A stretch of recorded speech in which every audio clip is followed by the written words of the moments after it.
Preludes 11 brought a ton of new cosmetic options to Soulframe. Let's talk about our new armor dye and transmog systems. To change any of your armor cosmetics, you'll first need to unlock Verminia by completing her fable, Brewer of Hues. This is part of Soulframe's main storyline, and I'll put a link below to a guide on how to add her to your Nightfold. Let's begin with Figments, Soulframe's armor dyes. Your initial color options with Verminia are 4 shades of gray in a palette called Verminia's Brines, and this relates to her story. Her color vision was somehow suppressed or stolen, and through brewing Figments, your envoy can help her reclaim what she lost. Your helm, cuirass, and leggings each have 4 color channels, which you can customize using your available Figments. It's not currently possible to individually reset these channels back to their default colors, but hopefully this feature gets added sometime soon. For now, you can reset all of your dyes using this button here. Each available Figment is not a single color, but rather a gradient, allowing you to apply that same hue with varying levels of brightness and saturation depending on where in its box you click. That said, the armor's material does have an impact on how each Figment gets applied, so results may vary, and lighting makes a big difference in how colors appear in-game. There's a total of 5 Figment palettes currently available in Soulframe, including Verminia's Brines, the gray hues you start with. The first 3 recipes for new Figments can be purchased from each of the 3 faction shops. Alka's Children sells the recipe for Epona Figments, Kith of Kings sells the recipe for Rhiannon Figments, and the Silent Rose sells the recipe for Sigil Figments. They only cost 100 standing, and you can purchase them at rank 1. Once you've purchased a recipe, return to Verminia and select Brew Hues here on the left. Each recipe requires a variety of materials from all over Midrath.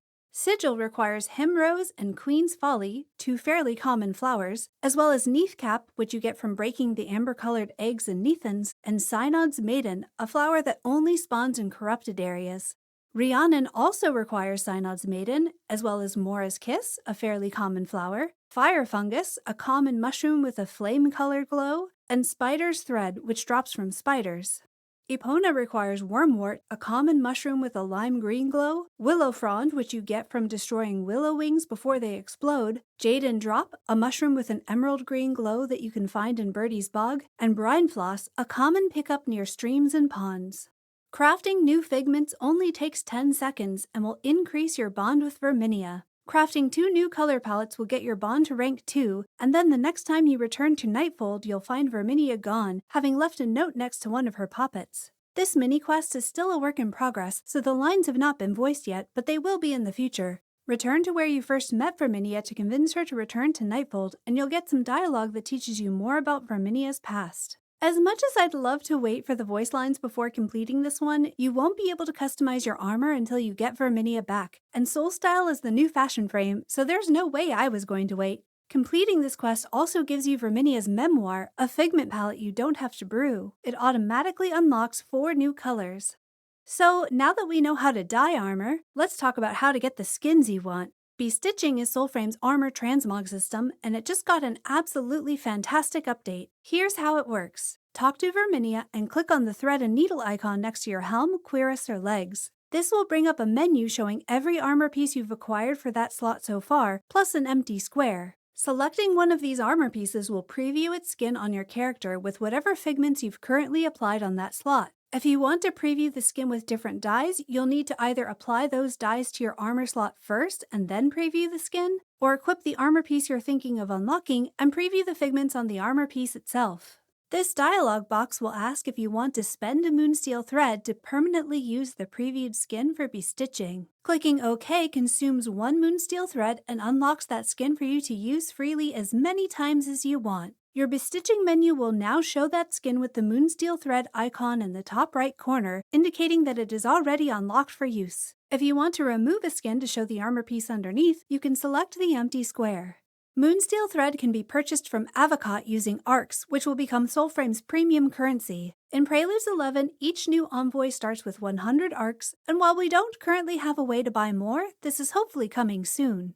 Both your armor skins and your dye choices will be saved to your loadout, which means you can currently create 4 saved looks and freely swap between them. The Moonsteel thread icon will show you which slots have been bestitched with an unlocked skin, and the armor slot interface will show you the actual gear piece you have equipped. You can freely change your equipped gear on a bestitched loadout without affecting your armor skins or colors. Switching a dyed armor piece in your arsenal will apply the same colors to whatever armor piece you swap to.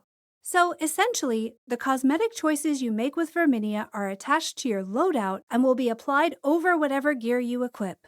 I love this system, and I think it's an excellent foundation for Soulframe cosmetics. We've been told more features are on the way, like the ability to dye our packed arms, and maybe someday we'll also get transmog for weapons. I really hope they give us the ability to reset individual color channels sooner rather than later, and I wish some of our figment gradients had a wider range. Oselda's diadem is my favorite armor piece, but the cloth bits are extremely difficult to dye because of how washed out the figments appear. None of our current gradients get dark enough or saturated enough for me to get the look I want, which is a bit disappointing given how vibrant other armor pieces can be. The Mockery armor set has almost the opposite problem, with every color looking extremely dark on its cloth portions. I really hope we can see some sort of change here, perhaps both a slightly wider range of brightness and saturation for our figments and improved figment application on different materials. In the meanwhile, I've enjoyed coming up with creative solutions, and I still absolutely love this system overall. I can't wait until we get more armor skins to play with and a way to get more arcs. If this video was helpful for you, please give it a like and subscribe for weekly Soulframe content. What are your favorite armor skins so far? Let me know in the comments. And until next time, happy hunting!